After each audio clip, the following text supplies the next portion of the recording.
समझेंगे, ठीक है। श्वसन तंत्र में सबसे पहले हम एक तंत्र को समझ लेते हैं, मशीन को अपना समझ लेते हैं, उसके बाद फिर ये मशीन काम कैसे करता है इसको समझेंगे। तो देखो ये मैंने कुछ कोशिश किया हूँ ना श्वसन तंत्र को बनाने का। तो ये पूरा हमारा उपकरण है जो श्वसन तंत्र में हमारा सहयोग करता है।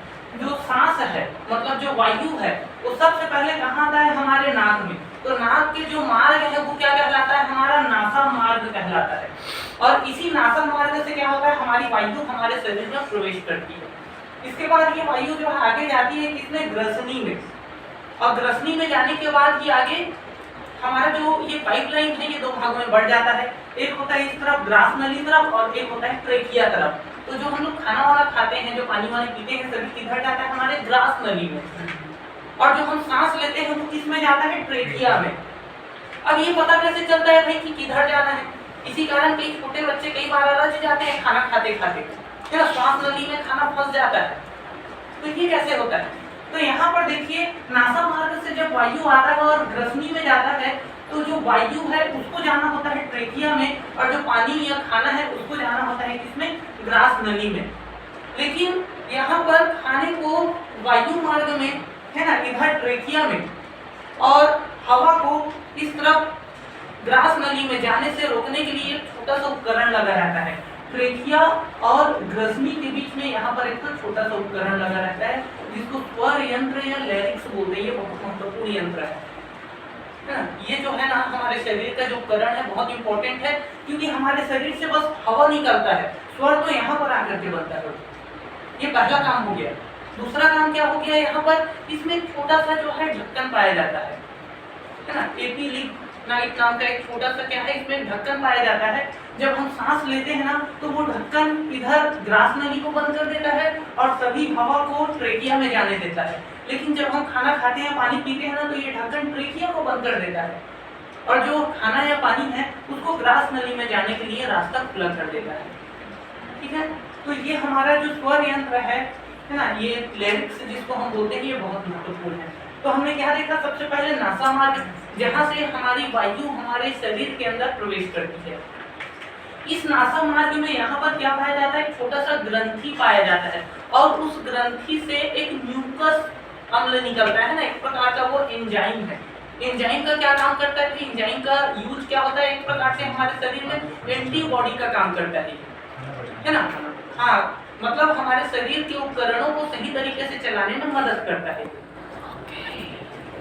तो ये जो एंजाइम है जिसके बारे में हम बात कर रहे हैं, म्यूकस अम्ल, ये म्यूकस अम्ल क्या करता है, जब हम सांस लेते हैं तो वो ड्राई होता है और उस सांस में मिक्स होकर के उस ड्राई एयर को क्या कर देता है, थोड़ा सा नमी युक्त कर देता है। और जब हम सांस लेते हैं तो नमी वाला हवा हमारे जब शरीर के अंदर जाता है तो श्वास नली सूखता नहीं है, ये तो सूख करके चिपक जाता है। जब हम सांस लेते हैं तो ये सूख जाता है, बोलते समय बात करते समय परेशानी होती है। तो ये गीला होता है, किसके कारण, इसी म्यूकस अम्ल के कारण ये गीला होता है। साथ में जब हम सांस लेते हैं तो जो धूल डस्ट वगैरह होता है पूरे इन्वायरमेंट पे, ये म्यूकस अम्ल उसको धूल डस्ट के साथ चिपक जाता है, लिपटा लेता है अपने चारों तरफ उसको, और यही नाक में ही उसको रोक के रख देता है, उसको शरीर के अंदर प्रवेश करने से रोकता है, जिससे वो धूल डस्ट हमारे नाक में ही फंसे रहते हैं, जिसको हम जो है बाद में फ्रेश होते समय अपने शरीर से बाहर कर देते हैं, ठीक है। तो ये बहुत इंपॉर्टेंट है, सिंपल सा, ऐसा नहीं है कि नाक में मात्र 2 होल हैं जिसके माध्यम से पाइपलाइन आगे अंदर गया है और वो पूरा वायु हमारे शरीर में प्रवेश कराता है, ऐसा कुछ नहीं है ना। हर एक उपकरण का अपना एक इम्पोर्टेंस है, अपना एक महत्व है।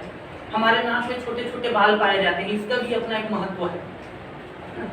सबसे पहले तो जितना धूल डस्ट है वो उसको रोकने की कोशिश करता है, और वो नहीं रोक पाता, जो बारीक है वो अंदर चले जाता है, उसको फिर म्यूकस रोकता है। और म्यूकस का एक और काम क्या है, जो ड्राई एयर होता है उसको नमी युक्त बना देता है, सूखी हवा को नमी वाली हवा बना देता है, ताकि वो अंदर जाकर के हमारे जो श्वास नली है उसको सुखा न दे, ठीक है। तो ये हो गया हमारा नासा मार्ग। हवा नासा मार्ग से आगे कहाँ जाती है, एक छोटे से पाइपलाइन में जिसको हम लोग ग्रसनी बोलते हैं। चाहे खाना खाएं, चाहे पानी पिए, चाहे हवा ले, वो इसी पाइपलाइन में जाती है, इस कारण इसका नाम ग्रसनी पड़ गया है, ठीक है। इसके बाद से फिर ये 2 भागों में बढ़ जाती है।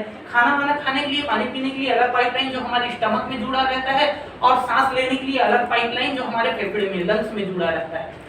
जो स्टमक में जुड़ा रहता है वो वाले पाइपलाइन को क्या बोलते हैं, ग्रास नली, और जो लंग्स में जुड़ा रहता है वो वाले पाइप को क्या बोलते हैं, ट्रेकिया।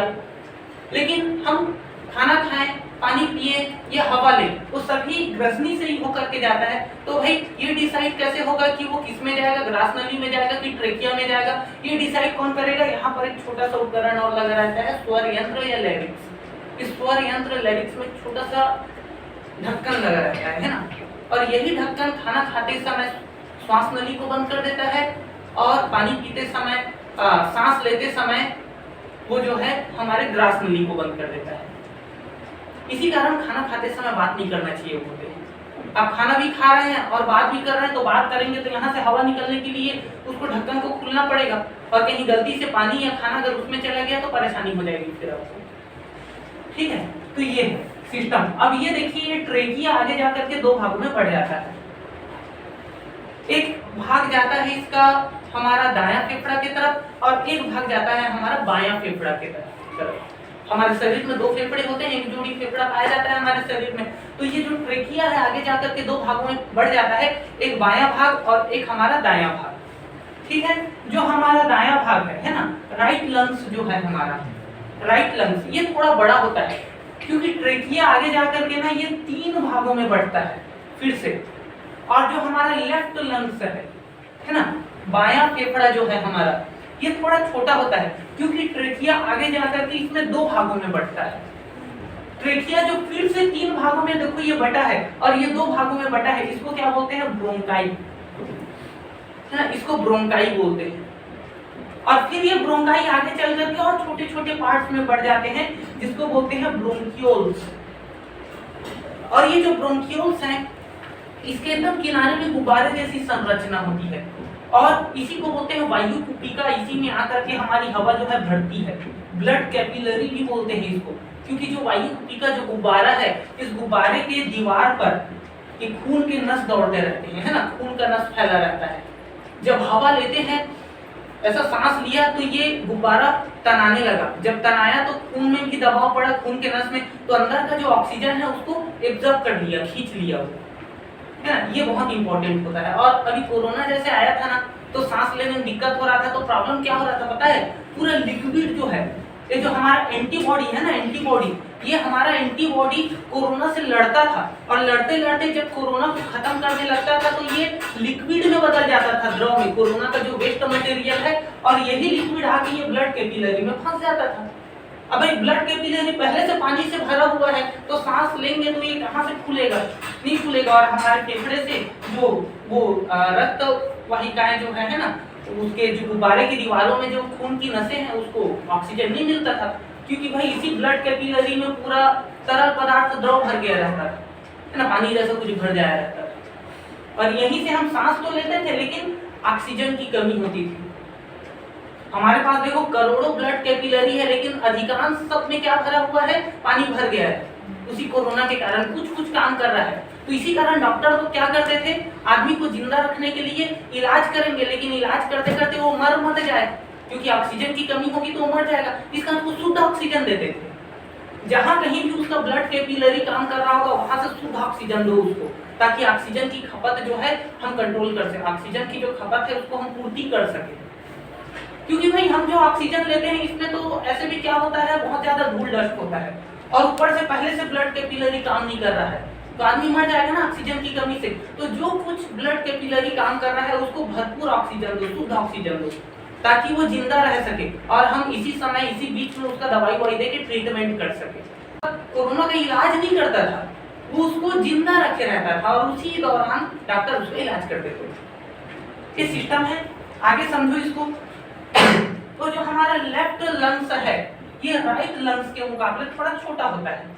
क्यों छोटा होता है? इसके पीछे दो कारण है। पहला कारण, इस तरफ जो है ट्रेकिया तीन ब्रोंकाई में बदल जाता है, तीन ब्रोंकाई में डिवाइड हो जाता है, जबकि हमारा ट्रेकिया है लेफ्ट तरफ दो ब्रोंकाई में डिवाइड होता है, दो शाखाओं में बढ़ता है।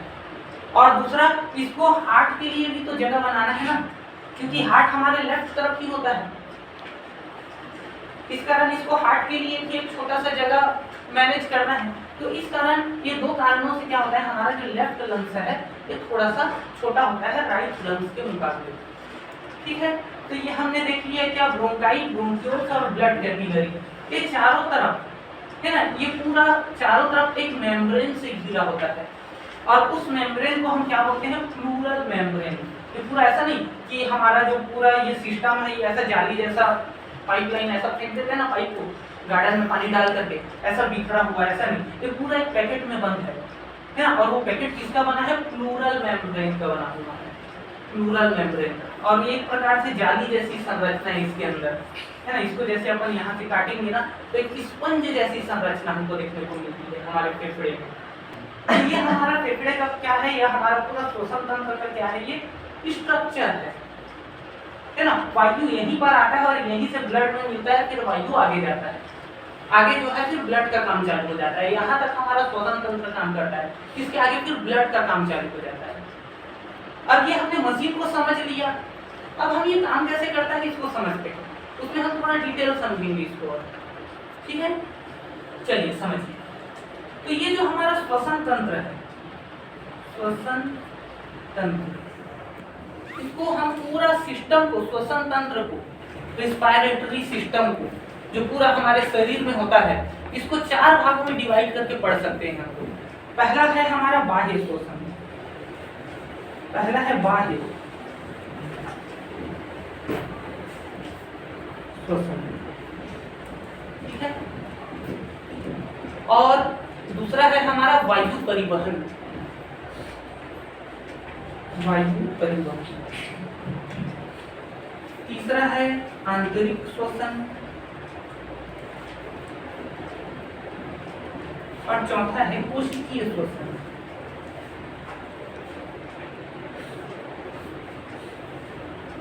सबसे पहले हम सांस लेते हैं नाक से, ये बाह्य श्वसन हो गया। फिर जो सांस ले रहे हैं ब्लड के माध्यम से पूरे शरीर में फैलेगा, ये वायु परिवहन हो गया। अब इसके बाद ब्लड के माध्यम से फैलेगा तो वहां पर भी तो कोई रिसीव करने वाला होगा ना, जैसे हमारा नाक वायुमंडल से ऑक्सीजन रिसीव कर रहा है, वहां पर भी तो कोई होगा रिसीव करने वाला, ये आंतरिक श्वसन हो गया। आखिरी में ये जाता है कोशिका के पास, तो ये हो गया कोशिका श्वसन। ये 4 को याद रखना, ठीक है। इसको अब हम थोड़ा डिटेल से समझते हैं। सबसे पहले बाह्य श्वसन, तो ये जो हमारा बाह्य श्वसन है इसको फिर से 2 भागों में हम बांट सकते हैं। सबसे पहला क्या हो जाएगा, निःश्वसन, निःश्वसन, और दूसरा हो जाएगा उच्च श्वसन, उच्च श्वसन। निःश्वसन मतलब सांस अंदर लेना, इंस्पायरेशन बोलते हैं इंग्लिश में, इंस्पायरेशन। उच्च श्वसन मतलब सांस बाहर छोड़ना, एक्सपायरेशन बोलते हैं। और इंस्पायरेशन और एक्सपायरेशन दोनों मिलकर के क्या बनाता है, रिस्पायरेशन, मतलब श्वसन या श्वासोच्छ्वास, अंदर लेना और बाहर छोड़ना, ठीक है। तो ये निःश्वसन और उच्च श्वसन, क्लियर है ये वाला टॉपिक। आगे समझते हैं वायु परिवहन। तो हमने सांस अंदर ले लिया और ये पूरा ग्रसनी, स्वर यंत्र वगैरह, ट्रेकिया वगैरह के माध्यम से ये कहां पर पहुंच गया, ये पूरा हमारा जो है ब्लड कैपिलरी तक पहुंच गया वायु। अब ये ब्लड कैपिलरी तक पहुंच गया तो ब्लड कैपिलरी में है ना, जो यहाँ पर छोटे छोटे कुटिकाएं लगी हुई है, इसकी दीवारों में क्या है, पूरा नसें फैली हुई है ब्लड से। और जब हम सांस लेते हैं तो यही जो गुब्बारा है फूलता है, और जब फूलता है तो इसके दीवार तनाते हैं, और तनाने के बाद क्या होता है, वो जो हम सांस लिए हैं उसका ऑक्सीजन ये नसों में उपस्थित ब्लड में फैल जाता है। तो वायु परिवहन में केवल ये बस नहीं आता है कि हम जो सांस लेते हैं वो अंदर जाता है, जो अंदर का है वो बाहर भी आता है इसमें, है ना। समझना इसको थोड़ा सा। देखिए सबसे पहले तो इसको थोड़ा अच्छे से समझिए वायु परिवहन को। वायु परिवहन,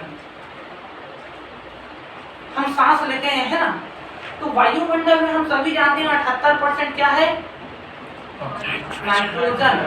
वायुमंडल, पृथ्वी नहीं बोल रहा हूँ, है ना। वायुमंडल में 78% क्या है, नाइट्रोजन है। तो हम जो सांस लेते हैं उसमें 78% तो नाइट्रोजन ही होता है।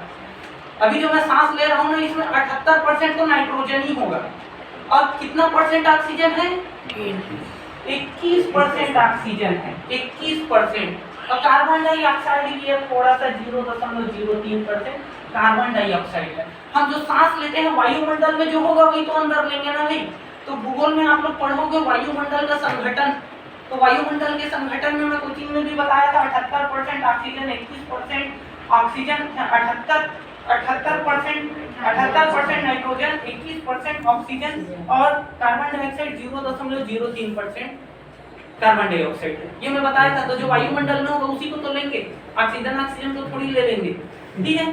तो ये देखो वायुमंडल में जो संघटन है, सांस लेते समय हम 78% नाइट्रोजन लेते हैं, 21% ऑक्सीजन लेते हैं और लगभग 0 के बराबर है, 0.03, इसको नेगलेक्ट भी कर सकते हो, इतना हम कार्बन डाइऑक्साइड लेते हैं, ठीक है। आप इसको भी नेगलेक्ट भी कर सकते हो, छोड़ सकते हो।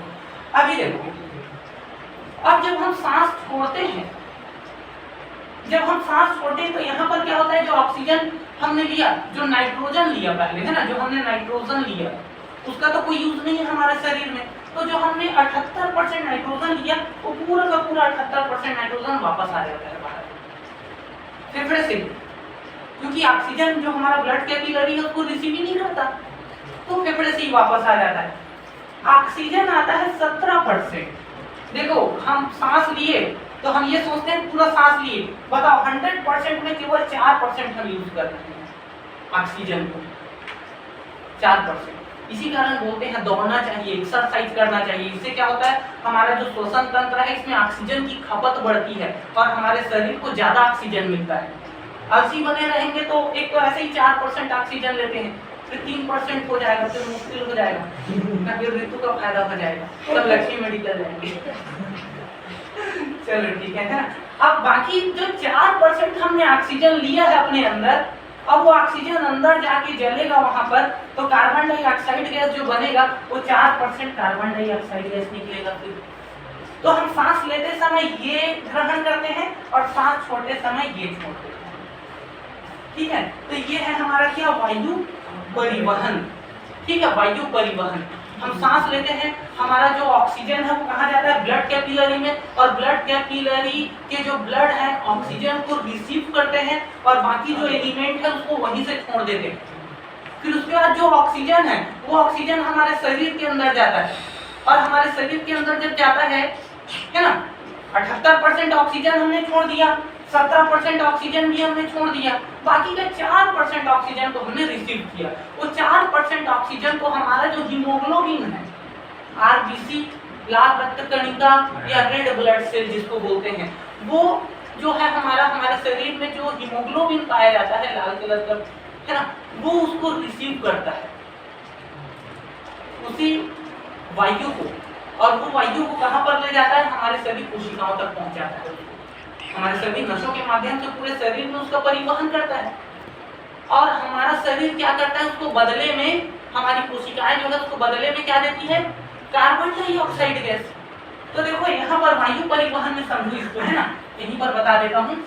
O2 जो गैस है हमारा, O2 गैस, ये पूरा 100% O2 गैस, हीमोग्लोबिन, हमारा जो हीमोग्लोबिन है यही पूरा 100% O2 गैस को, ऑक्सीजन गैस को कैरी करके पूरे शरीर में फैलाता है। लेकिन प्रॉब्लम ये हो जाता है कि भाई भरा हुआ मिठाई का डिब्बा है ना, उसको ले जाऊंगा बोलता है, खाली वाला तो नहीं लाऊंगा बोलता है। तो आते समय ये ऑक्सीजन जो कार्बन डाइऑक्साइड गैस है उसको नहीं लूंगा बोलता है ये, तो आते समय थोड़ा बहुत ये जो है कार्बन डाइऑक्साइड गैस, ये जो हमारा हीमोग्लोबिन है, कार्बन डाइऑक्साइड गैस लगभग 15 से 20% कार्बन डाइऑक्साइड गैस को ये रिसीव करता है, और बाकी का लगभग 80% कार्बन डाइऑक्साइड गैस को वही छोड़ देता है ये हीमोग्लोबिन। तो बाकी का कार्बन डाइऑक्साइड गैस कहाँ जाता है, तो बाकी का लगभग 7% कार्बन डाइऑक्साइड गैस, बाकी का जो 7% कार्बन डाइऑक्साइड गैस है, ये हमारा जो ब्लड होता है, ब्लड दो भाग में रहता है ना, एक होता है हमारा प्लाज्मा, एक होता है आरबीसी, डब्ल्यूबीसी और प्लेटलेट्स। ब्लड वाला अलग से वीडियो बनाया है, उसको देख लेना, है ना, बिल्कुल उसको, बहुत जबरदस्त वीडियो है। तो जो प्लाज्मा है हमारा, बाकी का जो 7% जो ब्लड है ना, तो हमारा जो प्लाज्मा है, प्लाज्मा में क्या होता है, 90 से 92% तो पानी होता है, तो पानी के साथ मिल जाता है कार्बन डाइऑक्साइड, है ना, प्लाज्मा के साथ मिल जाता है। प्लाज्मा में क्या होता है, H2O, पानी होता है 90 से 92%, और इसमें क्या मिल गया, कार्बन डाइऑक्साइड गैस। तो बाकी का 7% कार्बन डाइऑक्साइड गैस प्लाज्मा के माध्यम से हमारे शरीर से बाहर आता है, ठीक है। ये क्या बना लेगा, H2O और CO2 बना लेगा, H2CO3, कार्बोनिल अम्ल बना लेता है। कार्बोनिल अम्ल के रूप में 7% जो कार्बन डाइऑक्साइड है इसका परिवहन होता है। और लगभग 15 से 20% कार्बन डाइऑक्साइड का परिवहन कौन करता है? हमारा हीमोग्लोबिन। लेकिन फिर भी अभी हमारा 70%, लगभग 70% कार्बन डाइऑक्साइड अभी भी हमारे शरीर के अंदर है। उसको कौन निकालेगा?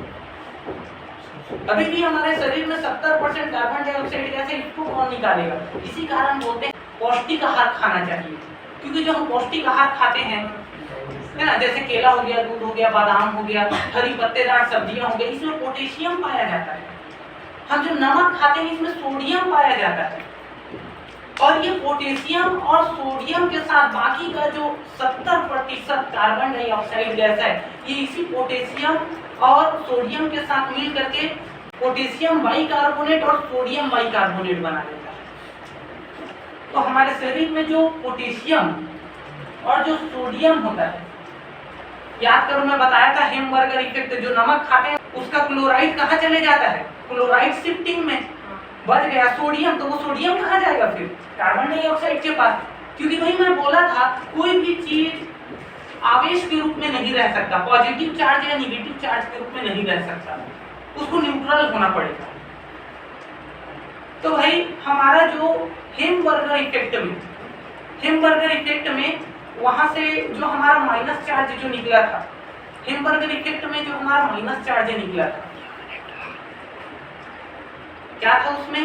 CO3 कार्बोनेट जो निकल गया था, उसके जगह कौन गया? हमारा क्लोराइड।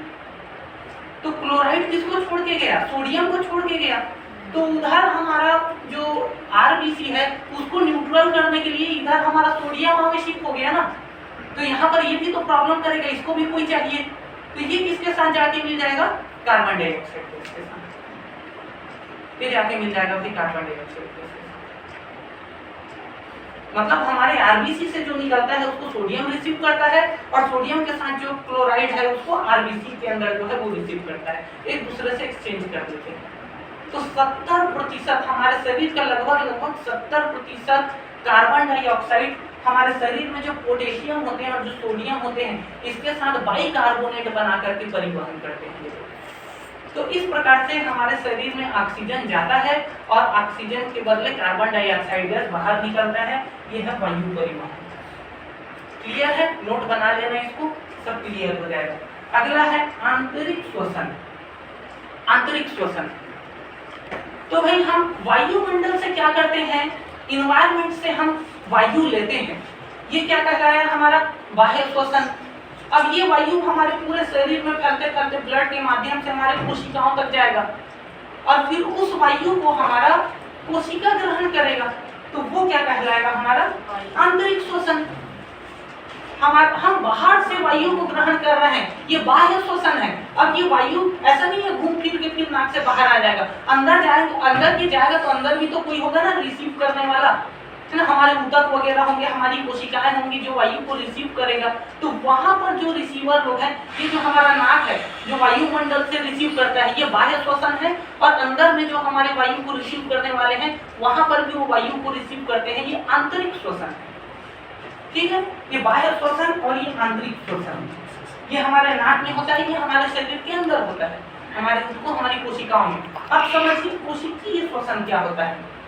कोशिकीय श्वसन, तो हमारा जो कोशिका है और जो हम लोग खाना खाते हैं, फिर खाना पचाते हैं, है ना, अवशोषण स्वांगीकरण वगैरह होता है, और एक ग्लूकोज के रूप में हमारे माइटोकॉन्ड्रिया के पास जाता है, कोशिकाओं के अंदर जाता है। तो ये जो ग्लूकोज है ये एक प्रकार का क्या है? हमारा भोजन है ना, खाना, ऊर्जा है। लेकिन ये ऊर्जा, एनर्जी काम कब करेगा? जब इसको ऑक्सीजन मिलेगा। पेट्रोल हो चाहे माचिस हो या कोई भी चीज, जलाओगे तो ऑक्सीजन लगता है। तुम कितना भी बड़ा चीज ला लो, विस्फोटक चीज, बिना ऑक्सीजन के उसको नहीं जला सकते। तो हमने अपने अंदर में खाना पीना खा वगैरह के हमने ग्लूकोज इकट्ठा कर दिया है, भाई उससे ऊर्जा लेना है, अपने काम करवाना है, ग्लूकोज का इस्तेमाल करना है, ऑक्सीजन चाहिए। पेट्रोल को आपने ले लिया और रख दिया घर में, वो तो वेस्ट हो जाएगा। हमने खाना खा लिया और छोड़ दिया, ये तो चर्बी बन जाएगा। उसको यूज करना है ना, तो यूज कैसे होगा? जब उसको ऑक्सीजन मिलेगा। तब वो ऊर्जा में कन्वर्ट होगा, एनर्जी में कन्वर्ट होगा। तो कई बार क्या होता है, ग्लूकोज बिना ऑक्सीजन के कन्वर्ट हो जाता है और कई बार ग्लूकोज ऑक्सीजन ले करके कन्वर्ट होता है। तो जब क्या होता है, ये जो हमारा ग्लूकोज है ये बिना ऑक्सीजन के कन्वर्ट होता है किसी दूसरे पदार्थ में, ये अनाक्सी श्वसन कहलाता है। मतलब बिना ऑक्सीजन के यहाँ पर काम हो रहा है, अनाक्सी श्वसन यही होता है कोशिका में, अनाक्सी श्वसन, ठीक है। और जहाँ पर कोशिका के अंदर हमारा जो ग्लूकोज है वो ऑक्सीजन के साथ मिल करके किसी अन्य पदार्थ में बदलता है तो उसको ऑक्सी श्वसन बोलते हैं, ऑक्सी श्वसन। समझो इसको थोड़ा सा और। अनाक्सी श्वसन क्या होता है, जो हमारा ग्लूकोज है, ये ग्लूकोज क्या करता है भाई, जैसे हम लोग ज्यादा मेहनत कर रहे हैं ना, ज्यादा एनर्जी यूज हो रहा है हमारा, तो ये हमारे शरीर में ये जो ग्लूकोज है ये किसमें कन्वर्ट हो जाता है, लैक्टिक एसिड में कन्वर्ट हो जाता है। और ये लैक्टिक एसिड हमारे त्वचा में है ना, ये जो हमारा स्किन है इसमें नमी बनाए रखता है। ये जो हमारा ग्लूकोज है ना ये लैक्टिक एसिड में कन्वर्ट हो जाता है और ये हमारी स्किन में आकर के फैल जाता है और हमारी स्किन में नमी बनाए रखता है और हमको थकावट जो महसूस होता है ना वो भी इसी लैक्टिक एसिड के कारण ही होता है, ठीक है, लैक्टिक एसिड के कारण। इसके अलावा हमारे शरीर में कई प्रकार के बैक्टीरिया वगैरह हानिकारक पदार्थ होते हैं, उसको मारना है तो उसको मारने के लिए भी एसिड चाहिए। तो एथिल एल्कोहल यही जो है ग्लूकोज ये किसमें कन्वर्ट हो जाता है, एथिल एल्कोहल C2H5OH जो उसका फार्मूला है, एथिल एल्कोहल में कन्वर्ट हो जाता है और उसको नष्ट कर देता है। जो भी हमारे शरीर में फंगस ईस्ट वगैरह होते हैं, ईस्ट है ना, और जो हानिकारक तत्व होते हैं उसको मारने के लिए यही ग्लूकोज जो है एथिल एल्कोहल में कन्वर्ट हो जाता है, लैक्टिक एसिड में कन्वर्ट होकर के ये हमारी त्वचा की नमी बरकरार रखता है। और ये सब में कन्वर्ट होने के लिए ग्लूकोज को ऑक्सीजन की जरूरत नहीं पड़ती है और ये इसी कारण अनाक्सी श्वसन कहलाता है, ठीक है। अब ये ऑक्सी श्वसन क्या है, तो ऑक्सी श्वसन तो आप 10वीं से पढ़ते आ रहे हो, C6H12O6 ये जो है हमारा ग्लूकोज, इसको जब ऑक्सीजन मिलता है जब इसको ऑक्सीजन मिलता है तो ये क्या बनाता है, ये 6 को कार्बन डाइऑक्साइड बनाता है और 6 को H2O मतलब वाटर बनाता है, जल बनाता है और लगभग 2830 किलो जूल का ऊर्जा बनाता है। इस ऊर्जा का इस्तेमाल करते हैं, कहाँ होता है प्रोसेस, माइटोकॉन्ड्रिया में। इसी कारण माइटोकॉन्ड्रिया को क्या कहते हैं, कोशिका का ऊर्जा। चलिए आज के